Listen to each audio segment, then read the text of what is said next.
এই শারীরিক নির্যাতন আমার উপরে হয়েছিল। তারপরে চিকিৎসার জন্য আমি এই দেশে আসি। আমি যখন এখানে আসি, আমার ভাইকে আমি রেখে এসেছিলাম, ছোট ভাইকে।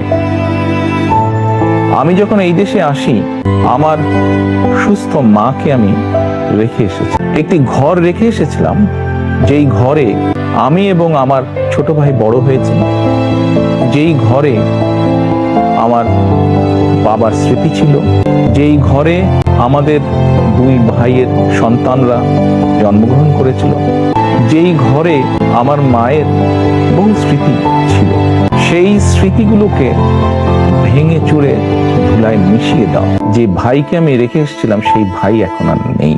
যেই সুস্থ মাকে রেখে এসেছিলাম, সেই সুস্থ মা এখন সুস্থ নেই। শুধু অসুস্থই নন, ওনার উপরে মানসিক এবং শারীরিক নির্যাতনও করা হয়েছে। আমি আমার পরিবারের যে কাহিনী আপনাদের সামনে তুলে ধরলাম, এটিকে আপনারা কাহিনী বলুন বা সংগ্রাম বলুন, যেটাই বলুন না কেন, এটি শুধু আমার কাহিনী না, আমার পরিবারের কাহিনী না।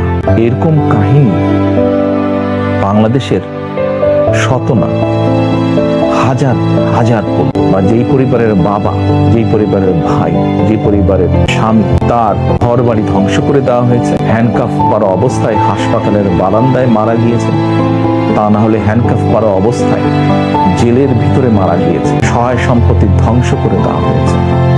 এই সকল অন্যায়, এই সকল হত্যা, এই সকল নির্যাতনের জন্য যারা দায়ী, যারা এসবের হুকুম দিয়েছে, তাদের প্রত্যেকের বিচার।